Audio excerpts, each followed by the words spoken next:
Bonjour à tous, nous sommes jeudi 26 mars et on débute le cours de français.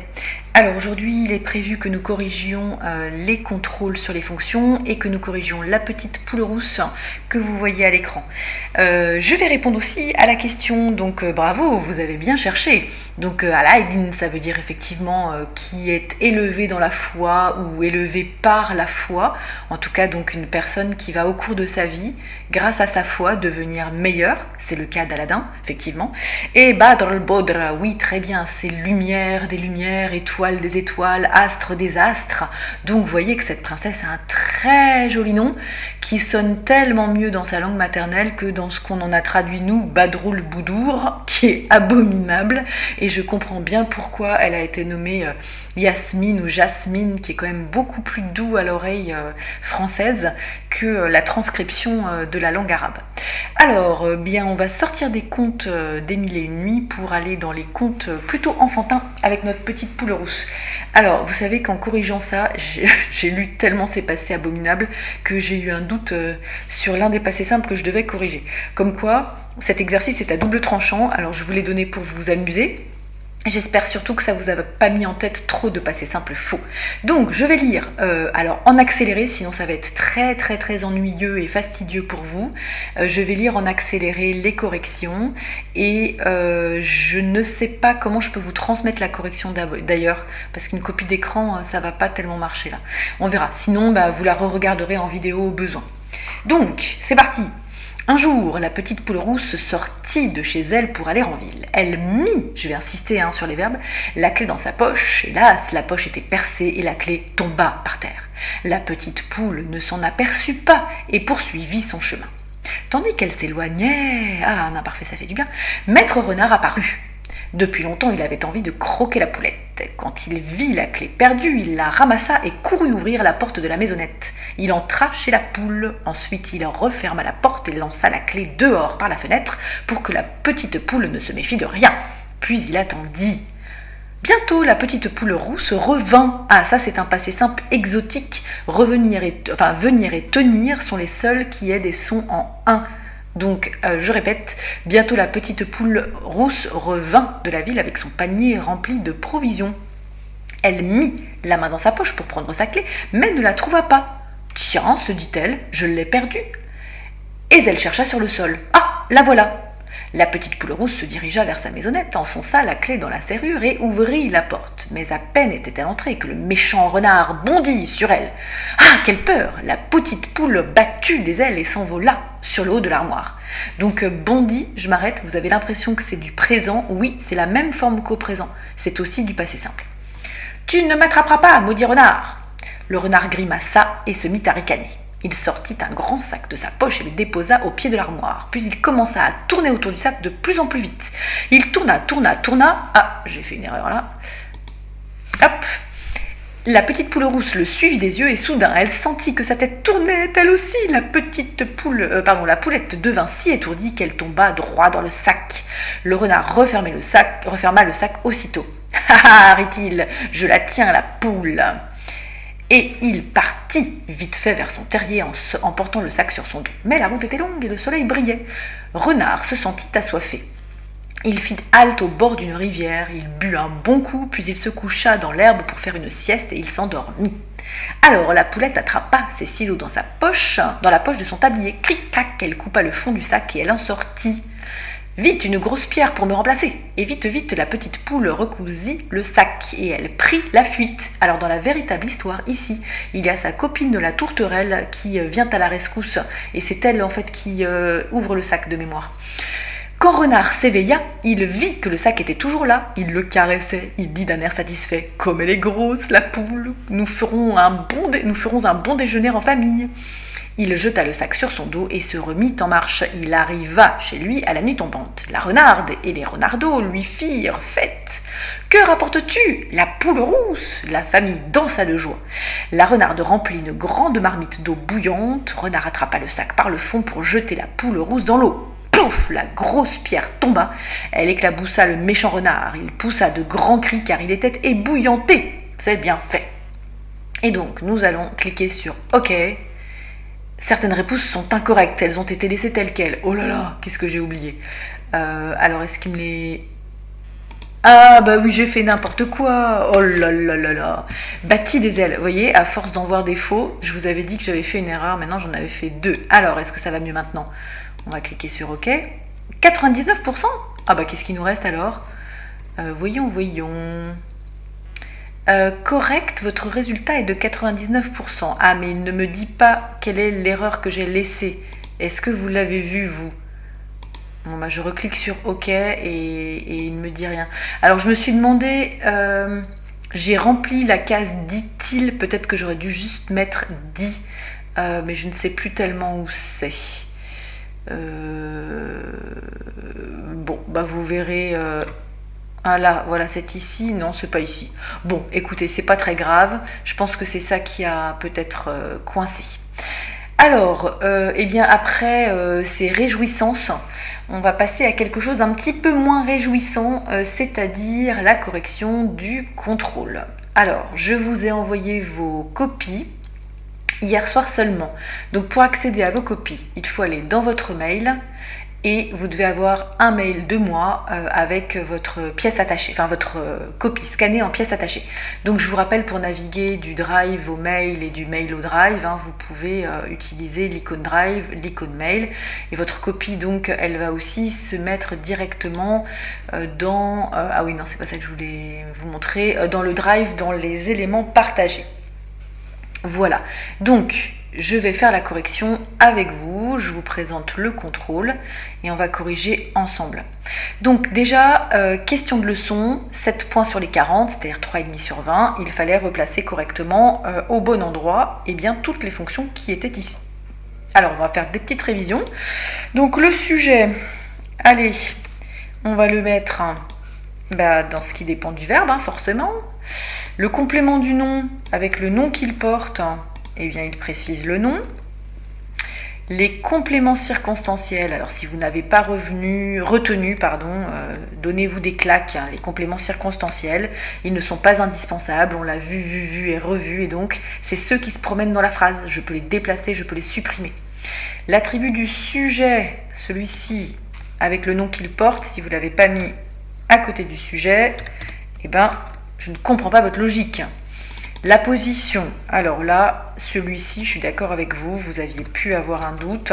La position, on la peut travailler, mais vous avez quand même fait vous-même des exemples avec les petites cartes à jouer, et vous l'avez vu en classe avec moi quand on a fait et la leçon, et quand on a joué avec les cartes aussi. COD, COI, alors cela, ça c'est vraiment de la révision de primaire. Si vous ne savez pas que ça dépend du verbe, c'est grave. L'épithète, idem, révision de primaire, on dit toujours épithète du nom, ça complète un nom, et le complément d'agent, alors c'est pareil, on l'avait manipulé dans le cours, on l'avait aussi manipulé avec les cartes, mais c'était peut-être un petit peu plus difficile. Donc pour cet exercice, vous avez pu, donc sur les 4 points, si vous avez accumulé 3,5 points sur 4, c'est un score honorable. En dessous de 3,5 points sur 4, c'est-à-dire une erreur au complément d'agent par exemple, eh bien il faut aller retourner apprendre votre cours. Ensuite, donner la fonction de ce qui est souligné. Alors je parle de mon voisin, je parle de quoi? De mon voisin. J'ai un verbe ici, donc ce qui répond à la question de qui, de quoi, derrière un verbe d'action, c'est le COI. Hop, voilà. De mon voisin. Alors, le chien, de qui? De mon voisin. Oh, bah ça ressemble drôlement à un COI. Oui, sauf que ici, si on n'est pas aveugle, c'est pas un verbe, c'est un nom. Donc, ce qui complète un nom et qui commence par une préposition, ça s'appelle un complément du nom. Hop, on va le mettre en vert. J'écris en abrégé. Complément du nom. Oula, non, c'est pas ça que je voulais faire. Voilà. Hop, je le mets bien en dessous. De chez mon voisin, je vois la route. Alors là aussi, ça commence par une préposition, de, comme ici de et comme ici de, j'avais un petit peu fait exprès. Je vous avais dit du reste que les 3 fonctions étaient toutes les 3 différentes. Alors avec la magnifique virgule ici, vous voyez que ce complément-là, je peux le déplacer. Je vois la route de chez mon voisin. Et ceux qui sont futés auront reconnu un complément circonstanciel de lieu et non pas du tout un COI par exemple. Voilà, alors donc ça c'est des questions, ça c'était une question plutôt de compréhension, mais je pense que vous pouviez tous y arriver. Alors ensuite, premier exercice, il s'agissait d'un exercice sur le sujet, enfin de deux exercices sur le sujet plus exactement. La seule chose qui soit intéressante avec le sujet, c'est l'accord qu'on fait avec lui. Donc ici, c'était le verbe pendre, pas le verbe prendre. Donc déjà, il fallait lire. Qu'est-ce qui pend? C'est les boules. Donc pende. Donc c'est ce que je vous ai mis en rouge là. En cas de mauvais score, pensez aux sujets inversés. C'est quand même pas comme si on n'en avait jamais vu. Donc arrives-tu, là, le S. Dans la cage en fer blanc, chante ENT les oiseaux. Le sujet est derrière. Paul est trop petit aussi, doit-il monter? Donc là, on est avec un il. Et c'est moi qui suis malade. Voilà. D'ailleurs, cette phrase-là, il me semble que je l'ai supprimée. Désolée, c'est une erreur. J'ai fait un mélange avec un autre contrôle. Voilà. Ensuite, donc réécris cette phrase. Alors, on va la réécrire en entier. Je supprime mes pointillés. Hop. Et là, il fallait aussi faire attention aux accords. Donc, ils tendent leurs arcs, forcément. On va passer au pluriel. Et tirent. Alors, le verbe, il était pas tellement loin de son sujet quand même. C'était deux verbes juste à la suite. Tirent donc leurs flèches droit dans la gorge des prétendants.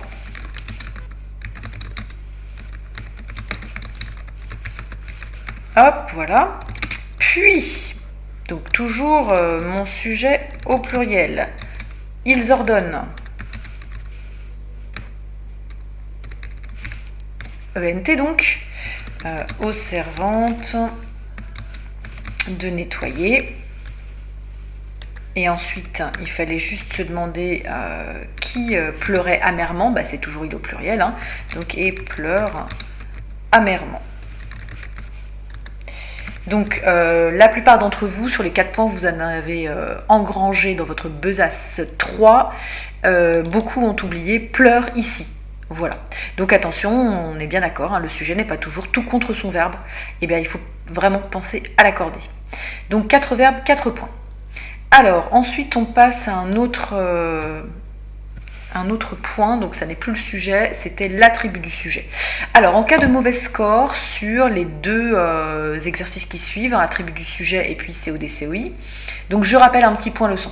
Donc les COD et les attributs répondent à la même question, qui ou quoi, c'est ça qui les rend difficiles à distinguer parfois, derrière un verbe, mais si c'est derrière un verbe d'état, ce sera un attribut, si c'est derrière un verbe d'action, c'est un COD.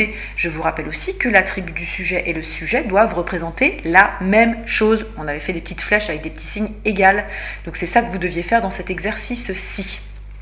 Et ensuite, pour le COD-COI, donc, les COI répondent à la question à qui, à quoi, de qui, de quoi, derrière un verbe, à ne pas confondre avec le complément du nom. Donc, ces fonctions, quelles qu'elles soient, attributs, COD, COI, ne peuvent pas être supprimées. Alors, le COI, de temps en temps, exceptionnellement, parce qu'on aime bien les exceptions en français. Donc, ici, l'attribut du sujet, il n'y avait même pas de mélange attribut du sujet et COD, parce que votre livre d'exercice n'avait pas proposé ce type d'exercice, donc je ne vous en ai pas proposé non plus. Cet exercice est calqué exactement sur celui du cahier. Donc, on va rayer les phrases dans lesquelles il n'y a pas d'attribut. Il paraît soucieux. Soucieux, c'est bien il, c'est bien la même personne, et on a un verbe d'état, donc ça, c'est une phrase avec un attribut du sujet. Donc, au lieu de l'entourer, ce qui est difficile pour moi, je vais le surligner, ou plutôt le mettre en orange. Voilà. Ce journal paraît jeudi. Est-ce que jeudi, c'est la même chose que le journal? Non. Donc là, il n'y aura pas d'attribut du sujet. Je vais rayer la phrase après. Il reste 3 pommes. Est-ce que 3 pommes et il, c'est la même chose? Non plus. Il reste fatigué. Est-ce que il, c'est celui qui est fatigué? Oui. Il devient gendarme. Est-ce que il et le gendarme, c'est la même chose? Eh bien oui. Par contre, je vois un gendarme. Est-ce que le gendarme et je, c'est la même personne? Non. Il y en a un qui voit et l'autre, c'est le gendarme. Donc, hop là. Là, nous allons voilà, rayer le texte. Et donc ici, je renouvelle ma manipulation. Ça n'est pas une phrase qui contient... non, pardon, c'est celle-ci, un attribut. Et là, non plus. Voilà. Je corrige en même temps que vous, j'espère que c'est pas trop lent. Je me dis que voilà, ça permet à tout le monde de bien revoir et de bien comprendre. Ça fait vraiment très longtemps que vous avez fait ce contrôle en plus. Alors, entoure les COD et les COI. Ah oui, pardon, je fais une pause. Ça veut dire aussi que vous devez avoir été chercher votre contrôle avant, l'avoir lu peut-être avant ma correction. Désolée de le dire que maintenant. C'est peut-être pas. J'aurais dû le dire avant. Alors, entourer les COD, souligner les COI. Donc là, je vais mettre des couleurs. Allez, le COD, on va le mettre en vert. Et le COI, on va le mettre en bleu.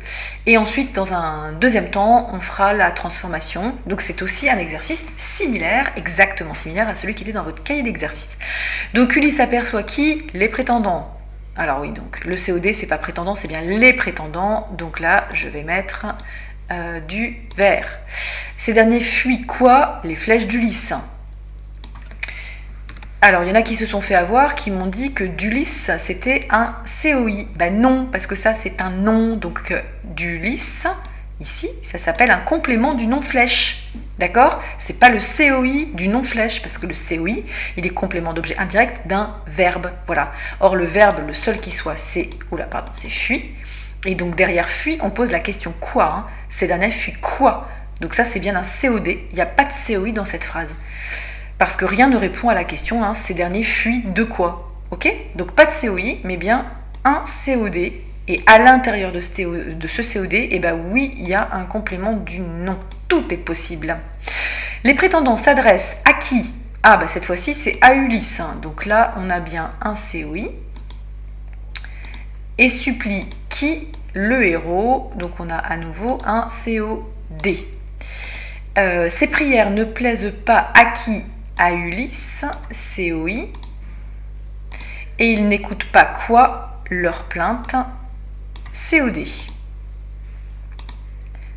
Voilà, donc j'ai bien pris, vous avez vu, j'ai bien posé mes questions derrière les verbes, pas derrière n'importe quel mot de la phrase.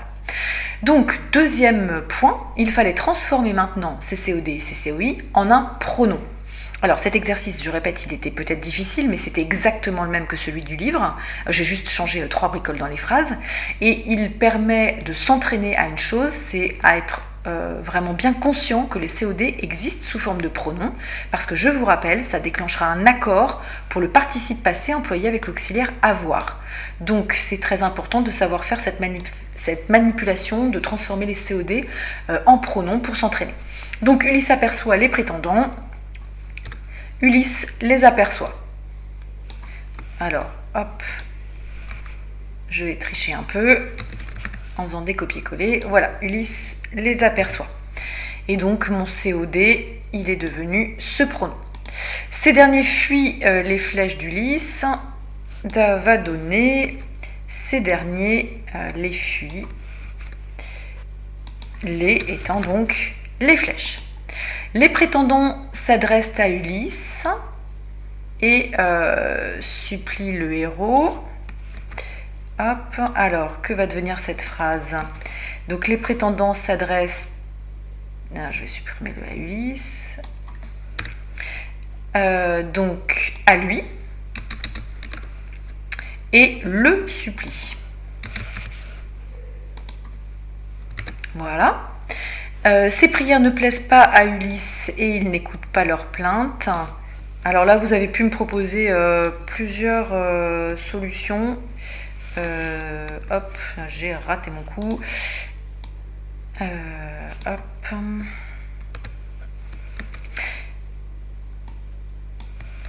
Donc ces prières ne lui plaisent pas et il ne les écoute pas. Il ne... Il faut que je rétablisse là. Voilà. Les écoute pas. Voilà ce que ça donne. Donc les pronoms sont les ici, lui, le, lui et les. Voilà pour cet exercice 4. Alors, comment j'ai compté les points? Il y avait 4 phrases, donc 4 points par phrase. Si vous avez bien souligné les COD, COI, vous aviez déjà un demi-point, donc c'est la première chose que nous avons corrigée ensemble. Et si vous avez bien réussi à mettre les pronoms correctement, vous avez l'autre demi-point qui correspond donc 0,5 et 0,5 à 1 point pour chaque phrase. Ensuite, notre exercice sur les compléments circonstanciels. Alors, en cas de mauvais score, un petit point sur la leçon. Donc, les compléments circonstanciels commencent avec la préposition qui les introduit. Donc, vous devez souligner cette préposition. Et le plus souvent, donc, même ça vous aide à les reconnaître. Alors, sachant que là, il y avait un complément circonstanciel qui était une proposition subordonnée carrément. Donc, il n'y avait pas de préposition. On va le voir ensemble. Alors, on va d'abord chercher tous les compléments circonstanciels de lieu. Et on va les surligner, allez, en vert. Donc chez Alkinos, ah bah ça tombe bien là, on en trouve un directement. Ulysse parle avec peine, il a tant souffert pendant son voyage, en raison de ses choix, tant d'hommes sont morts. Donc on sait qu'on doit en trouver deux au fait. Quand il sera rentré, il embrassera tendrement sa femme et son fils, il retrouvera son cher palais, passera sa main sur ses murs et sur ses portes. Voilà le deuxième, pour s'en imprégner à nouveau. Ok, donc voilà les deux compléments circonstanciels de lieu. Alors je vous vois venir avec il retrouvera son cher palais. Et là vous me dites, oh mais son cher palais c'était un lieu madame. Ben non, il retrouvera quoi? Son cher palais. Alors ça c'est un petit COD. D'accord, donc on va juste le souligner. Et puis je vais marquer entre parenthèses COD, point d'exclamation. À côté. Voilà, donc tout ce qui parle des lieux n'est pas complément circonstanciel de lieu. Voilà, attention, méfiez-vous. Raisonnez bien en termes de fonctionnement, les compléments circonstanciels de lieu, vous pouvez les déplacer, vous pouvez les supprimer. Ici, ça n'est pas le cas. Alors ensuite, on cherche deux compléments circonstanciels de temps. Hop, c'est celui-ci qui existe en fait en 3. Et donc, il y avait un petit bonus pour ceux qui trouvaient les 3 compléments circonstanciels de temps. Alors, il a tant souffert pendant son voyage. Et hop, en voilà un. Ensuite, quand il sera rentré, en voilà 2. Donc voilà une proposition subordonnée. Elle contient un verbe conjugué et elle exprime le temps. C'est bien un complément circonstanciel de temps. Et puis le troisième à nouveau, à mon avis, qui était celui le moins facile à trouver, c'était le petit point bonus. La cause, il n'y en avait qu'un. Allez, quelle couleur on va mettre? Du jaune. Alors, la cause, eh bien, elle est là en raison de ses choix. Voilà le complément circonstanciel de cause. Avec cette préposition de, c'est même carrément une espèce de préposition multiple en raison de. Et puis, la manière, il y en avait 2 à trouver. On va choisir qu'est-ce qu'on n'a pas mis? Du rouge. Non, c'est un peu proche du rose. Du bleu. Hop. Donc, avec peine. En voilà un. Et puis, tendrement. En voilà 2. Et voilà, nous avions tous les compléments circonstanciels à trouver. Ils sont tous là. Donc, 7 points et même un point bonus si vous pouviez le prendre. Alors, les épithètes et les compléments du nom. Ouh là, j'ai eu quand même des scores pas fantastiques, franchement. Je pensais que ce serait plus réussi que ça. Donc, en cas de mauvais score, un petit point sur la leçon. Donc, pour trouver ces fonctions, encore faut-il savoir reconnaître un adjectif. C'est ce qui est collé au nom. Et une préposition, parce que le complément du nom commence par une préposition. Voilà, c'est une préposition plus un nom. Les deux étant placés derrière un nom pour le complément du nom. Donc, voilà, je répète, un nom plus un adjectif, ce sera l'adjectif épithète s'il est collé au nom, juste devant ou juste derrière. Et le complément du nom, c'est un assemblage avec une préposition et un nom, le tout étant placé derrière un nom, puisque ce sont 2 fonctions donc, qui complètent les noms. Je vous rappelle que dans adjectif épithète, vous avez le modèle de ce que c'est qu'un épithète ici, et dans complément du nom, vous avez le modèle de ce que c'est qu'un complément du nom ici. On a déjà vu tout ça en classe. Donc, souligner les adjectifs épithètes, il y en a 3. Allez, on va mettre une petite couleur. Donc, les adjectifs épithètes, les compagnons s'arrêtèrent à la porte de la maison, ils entendurent la belle, Circé, le premier, chanter de sa voix aiguë. Alors je vous accorde que aigu, c'est peut-être pas l'adjectif que vous connaissez le mieux, mais quand même, il fallait que je vous mette des petites difficultés. Politesse leur dit, quelle voix attirante. Et voilà le troisième. Hop, on a les trois, c'est terminé. Le complément du nom, enfin les compléments du nom, on va les mettre en bleu. Donc, ils s'arrêtèrent à la porte de la maison. Donc, on a bien une préposition suivie d'un nom. Et tout ceci est attaché à un nom qui vient compléter. Je vous rappelle que le complément du nom donne une information sur le nom, hein, absolument. Donc ici, c'est le nom porte qui est complété. Cette information, c'est que ce n'est pas n'importe quelle porte, c'est la porte de la maison. Si vous avez souligné la porte de la maison, eh bien c'est faux. Vous avez mis et le nom et son complément du nom en même temps dans un même paquet. Donc là, c'est pas ça la consigne. La consigne, c'est de savoir détacher l'information, qui elle-même d'ailleurs est facultative, hein. On peut très bien dire les compagnons s'arrêtèrent à la porte. Voilà. Par contre, vous ne pourrez pas dire les compagnons s'arrêtèrent à là. Hein, donc si vous aviez souligné porte de la maison, ben c'est pour ça que c'est faux. Hein. Voilà. Ils entendaient la belle Circé chanter de sa voix aiguë. Alors, crénom de nom, de nom, de nom. Ceux qui m'ont souligné ça comme étant un complément du nom. Mais ça, c'est un verbe, les amis. Donc, de sa voix, ça peut pas être un complément du nom, parce que ça, c'est pas un nom. Voilà, soyez attentifs. La grammaire, c'est comme les maths, il faut être très rigoureux. Politesse leur dit, quelle voix attirante, appelons-la. Circé leur offrit des sièges en velours. Ah, voilà, donc en velours, un complément du nom. Complément du nom siège. Il donne bien une indication sur ce siège. Comment est-ce qu'il est? Il est en matière de velours. Et des sièges n'est pas un complément du nom, hein, des sièges en velours, parce que offrir, c'est un verbe, d'accord? Donc, en velours, c'est bien un complément du nom, parce que juste avant, c'est un nom. Puis elle réchauffa le lait de brebis. Ah, voilà un autre complément du nom. On vous dit que ce lait, c'est pas du lait de chèvre ni du lait de vache, c'est du lait de brebis. Précision sur le nom lait. Et là, c'était le plus difficile. Mais en fait, c'est pas celui que vous avez le moins bien trouvé d'ailleurs. La potion a transformé les hommes. Donc c'est bien une indication sur ce que c'est qu'une potion. C'est une potion, non pas une potion d'amour, une potion quelque chose, mais une potion a transformé les hommes. Donc pour ceux qui suivent attentivement, là je vous ai dit que le complément du nom c'était une préposition plus un nom. Oui, ça peut être aussi une préposition plus un verbe à l'infinitif. On l'avait vu en classe. Là, dans le petit rappel de la leçon, j'avoue que je ne vous ai pas donné toutes les possibilités, aussi pour ne pas alourdir la correction. Donc ici, on a bien un complément du nom, dont le mot principal est un verbe à l'infinitif. Oui, c'est tout à fait possible. On avait vu plein d'exemples en cours, comme la table à langer, le fer à repasser, la salle à manger, etc. etc. Je voulais dire la table à langer, pardon, je ne sais plus ce que j'ai dit. Voilà, je crois que nous sommes arrivés au bout de la correction. Au bout de la correction, je vous ai remis le schéma qui est dans votre leçon, dans vos cahiers, mais aussi dans le drive. Là, je me doute que ça paraît peut-être pas formidablement bien à l'écran. En tout cas, voilà, la leçon, elle apparaît dans votre drive, ainsi que toute cette correction, bien sûr, que je vais mettre dans une seconde. Voilà, donc nous avons terminé ce qui concerne les leçons d'aujourd'hui. Je vous montre ce que vous devez faire pour demain. Je vous rappelle donc les devoirs. Pour demain, j'ai écrit questions 4, 5, 6, 7, 9. Donc 4, 5, 6, on s'occupe pas, 7, on ne s'occupe pas de la 8, et la 9. Donc vous y répondez. Si c'est trop long, si vous avez trop de travail, répondez-y à l'oral dans votre tête.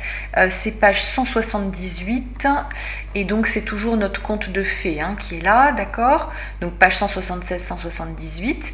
N'oubliez pas que les questions vous disent toujours là où vous devez chercher, ligne 4, 5, ligne 5 à 66, donc là ça va vous demander de relire une partie du conte. Et donc ces questions sont des préparations à notre leçon de vendredi qui concernera l'événement perturbateur et les péripéties. Donc on sera à nouveau dans notre schéma narratif des contes de fées.